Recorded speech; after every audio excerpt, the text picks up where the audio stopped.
Good evening children, कैसे हैं आप लोग। आई होप आप लोग अच्छे होंगे। और नया सेशन स्टार्ट हो गया। हम लोग पहले भी बहुत ज़्यादा लेट हो चुके हैं। आई थिंक हम लोग बहुत दिनों बाद एक दूसरे को कम्युनिकेट कर रहे हैं। चलिए यहाँ पे लेट नहीं करते हैं और हम अपने साइंस सब्जेक्ट के ऊपर ध्यान देते हैं और उसके बाद हम उसको सिलेबस वाइज उसको हम लोग पढ़ाई करेंगे। ठीक है, तो फर्स्टली क्या है कि हम लोग बेसिक थिंग से स्टार्ट करते हैं क्योंकि नया सेशन है। तो सबसे पहले हम ये जान लेते हैं कि साइंस क्या होता है। What is science. साइंस क्या है, ये वर्ड कहाँ से आया, ये कहाँ से मिला, इसका मतलब क्या होता है, ये सारी चीज़ें। तो साइंस वर्ड जो है वो आया है लैटिन वर्ड सिंटिया से। कहाँ से आया है, लैटिन वर्ड जो है सिंटिया, जिसका मतलब होता है नॉलेज। नॉलेज मतलब आप हिंदी में कह सकते हैं ज्ञान, और भी सारी चीज़ें कह सकते हैं जिसके बारे में हम जानना चाहते हैं। अब वो नॉलेज किसी भी तरीके से हो सकती है, चाहे वो ऑब्जर्वेशन के तरीके से हो सकती है, चाहे वो आइडेंटिफिकेशन की तरफ से हो सकती है, एक्सपेरिमेंटल भी हो सकती है, नेचुरल भी हो सकती है, एक्सेट्रा। ठीक है, नेचुरल होगी कि हाँ नेचुरल में क्या हो रहा है, कैसे क्या क्यूरियोसिटी हमारी है कि पेड़ कैसे बढ़ रहे हैं, हम कैसे बढ़ रहे हैं, ये सारी चीज़ें। एक्सपेरिमेंट, हम एक्सपेरिमेंट कर सकते हैं कि क्या चीज़ है, ये क्या चीज़ बन सकती है, इससे और क्या चीज़ नहीं बन सकती है। आइडेंटिफिकेशन, क्या चीज़ निकल के आ रही है, क्या डिस्कवरी हो रही है। ऑब्जर्वेशन, सारी चीज़ों को ऑब्जर्व करेंगे, सारी चीज़ें बताएंगे। ठीक है, अब जो ये वर्ड है साइंस, तो इसको एक पर्टिकुलर हम अलग अलग वर्ड को अगर एक नाम दे दें, तो एक एक वर्ड, एक लेटर को एक एक वर्ड बना दें, तो हमको ये पता चल जाएगा, हमें ये इजी हो जाएगा समझने में कि व्हाट इज द कि जो ये साइंस वर्ड है वो कहना क्या चाहता है। तो अगर हम फर्स्टली स्टार्ट करते हैं साइंस लेटर एस से, तो जिसका मतलब होता है सिस्टमैटिक।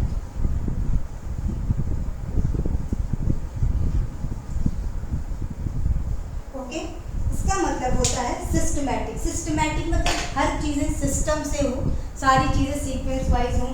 जैसे कोई चीज़ें अगर आप एज एग्जांपल ले लेते हैं कि हमने एक रो बनाई या एक क्यूब बनाया, जिसमें सबसे छोटे पहले, उसके बाद उससे बड़ा, फिर उससे बड़ा, तो ये सिस्टमैटिक ढंग है। अगर किसी चीज़ को, सामान को रखना है या कोई किसी चीज़ को रख के किस तरीके से स्टार्ट करना है, जैसे जस्ट लाइक दैट कि हमारी जो बॉडी है या प्लांट की जो बॉडी है वो किससे बनी है, सेल से बनी है।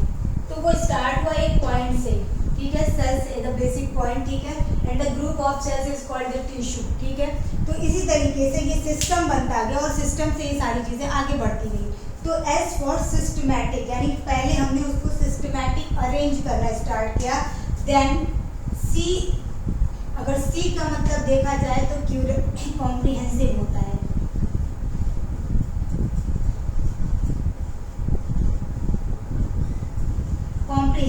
कॉम्प्रिहेंसिव मतलब किसी चीज़ को डिटेल में समझना।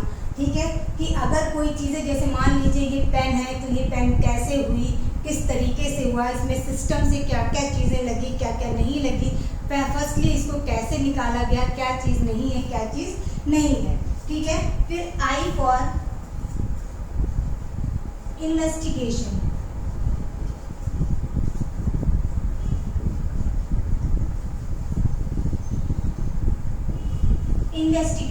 इन्वेस्टिगेशन मतलब किसी चीज़ के बारे में हमको जानने की क्या कहते हैं, क्यूरियोसिटी है कि वो कैसे निकाला गया, कहाँ से लाया गया, ये सारी चीज़ें ये इन्वेस्टिगेशन के उससे आती है।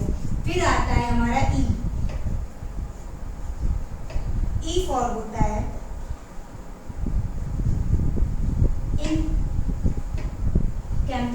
इनकैम्पसिंग। इनकैम्पसिंग का मतलब भी वही होता है जो हमारा इन्वेस्टिगेशन का मतलब होता है। ठीक है, इनकैम्पसिंग का मतलब किसी चीज़ को अच्छे से, सुचारू रूप से, ढंग से काम करना। ठीक है, उसके बाद आता है हमारा एन। एन का मतलब होता है नेचुरल। नेचुरल फिनोमिनन से यहाँ पे रिलेटेड है, आपका नेचर से रिलेटेड है, चाहे वो कोई भी चीज़ होगी, चाहे वो प्लांट होगा, चाहे वो एनिमल होगा, ह्यूमन बींग्स होंगे, और भी जो नेचर से रिलेटेड सारी चीज़ें हैं, वो सारी चीज़ें हमारी एन में आती है। सी फॉर क्यूरियोसिटी, जो मैं बार बार बोल रही हूँ आपको, क्यूरियोसिटी, किसी चीज़ को जानने की इच्छा। कि ये कैसे हो गया, कैसे नहीं हो गया, क्यों हुआ, ठीक है। और फिर ई अगेन, ई फॉर एक्सप्लोरेशन, इसको कैसे बढ़ाना है, कैसे क्या करना है, एक्सप्लोर करना है।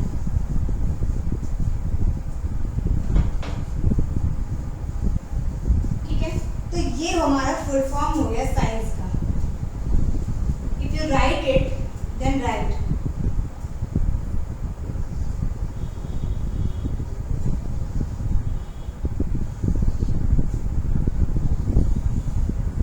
Okay, this is the science full form.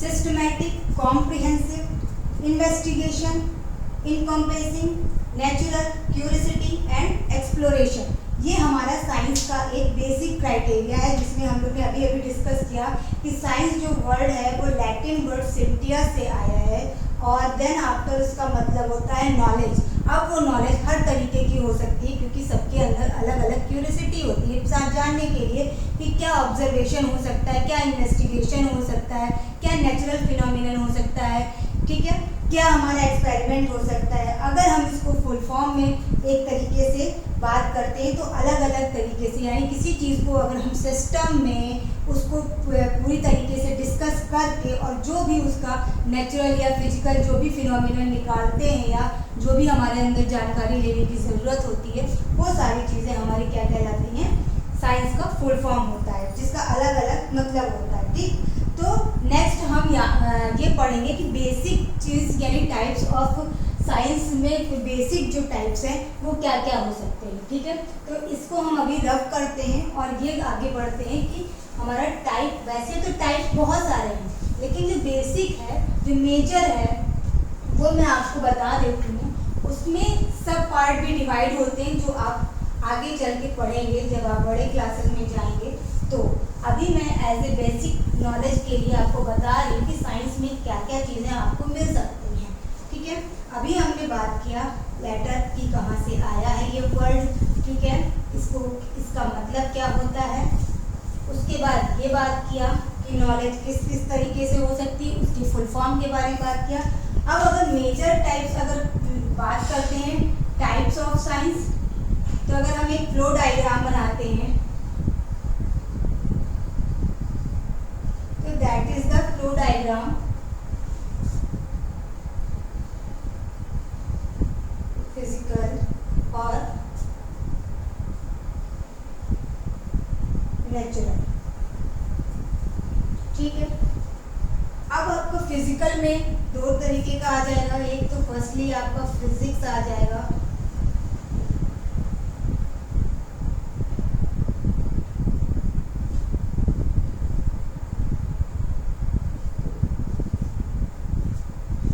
दूसरा आ जाएगा केमिस्ट्री।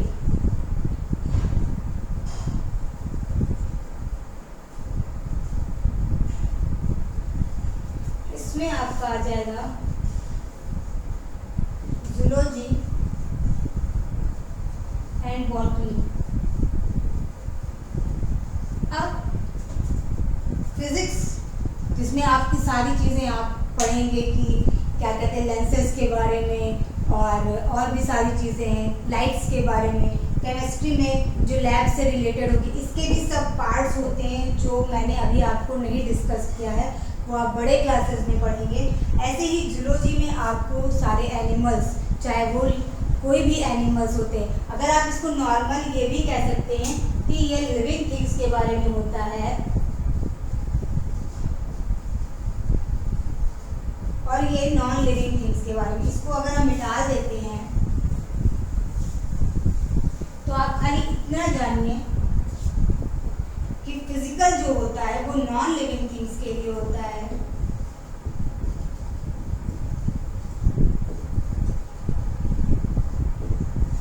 एंड जो नेचुरल होता है वो लिविंग थिंग्स के लिए होता है। अब लिविंग थिंग्स में आप जानते हैं कि क्या आते हैं,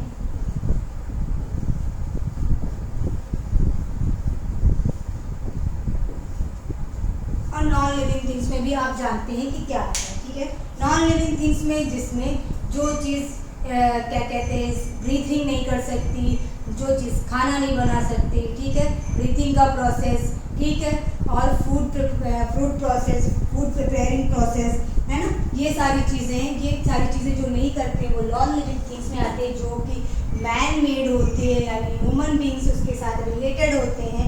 एंड द नेचुरल फिनोमिनन में आपका जो जैसे ब्रीथिंग प्रोसेस भी होगा, फूड प्रिपेयरिंग का प्रोसेस भी होगा, सारी जितनी भी प्रोसेस होगी, बेबी बॉर्न प्रोसेस होगा, वो सारी चीज़ें आपके नेचुरल फिनोमिनन यानी नेचुरल साइंस में आता है और वो लिविंग थिंग्स में आता है, ठीक है। इसमें सारी चीज़ें एक दूसरे से इंटरडिपेंडेंट होती हैं। तो today's classes is over now, this is the today's topic, all over topics is this, ये continue that next syllabus wise topic, tomorrow we will start, ठीक है।